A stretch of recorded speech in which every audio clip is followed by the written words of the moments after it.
नमस्कार, आपले स्वागत आहे आणखीन एका व्लॉगमध्ये। सध्या नवरात्रीचे दिवस आहेत आणि आता 8व्या आणि 9व्या दिवशी कन्यापूजन होतं। त्यामुळे माझ्या छोट्याशा विष्णुप्रिया माता राणीला कन्यापूजनासाठी त्या काकूंनी बोलवलं होतं। त्या रोज त्यांच्या गॅलरीतून हिला खेळताना पाहतात, बोलतात, मला म्हणतात तुझी मुलगी फार हुशार आहे, तिचं बोलणं त्यांना आवडतं। त्यांची दीदी त्या काकू तिला स्वतःहून बोलतात। मग त्यांच्याकडे तिनं एकटी जायला नको म्हणत होती, झोपली। त्यांनी म्हणल्यात कधी उठू पण तिला घेऊनच ये। मग तिनं उठली, मग तिला फ्रेश करून तयार करून घेऊन गेली त्यांच्याकडे कन्यापूजनासाठी।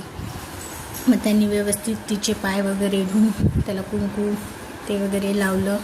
तिला हे सर्व करून घेताना खूप मजा वाटत होती। सकाळी पण एका ठिकाणी गेली, मला म्हणली मम्मी माझ्या पायांची पूजा केली, मला कुंकू लावलं, का बरं गं, का म्हणून तसं करत आहे? मी म्हणलो तुला माता राणी, छोटीशी माता राणी देवी म्हणून बोलवत आहेत, मी देवी, मी आशीर्वाद दिले, असं तिला खूप छान मजा आनंद वाटत होता।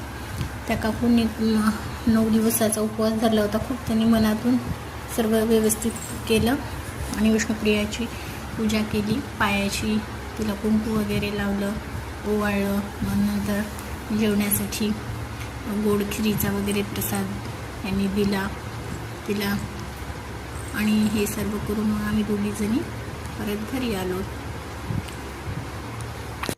छोट्याशा माता राणीला हे सगळं करून घ्यायला फार मजा येत होती। मग सर्वांना दिवसभर फोनवरतीच्या आत्यांना, आजीला सर्वांना सांगितलं की माझ्या पायांची पूजा केली, मला देवी केलं होतं, मला ती चुनरी पांघरली, ती व्हिडिओ कॉलवर दाखवली सुद्धा, असं केलं, ते हातात बांगड्या भरल्या, हे असे तांदूळ दिले मला। ते सर्व तिला इतका आनंद होत होता। तिच्या पप्पांना तर आल्याबरोबर सर्व ते चुनरी सर्व घेऊन तिनं बसली होती, हे मला असं केलं म्हणून। तिला तिच्या छोट्याशा जीवाला फार या गोष्टींचं नवल वाटत होतं आणि मजा येत होती। आज म्हणजे हे काय नवीन आहे, आज काय असं वाटत होतं।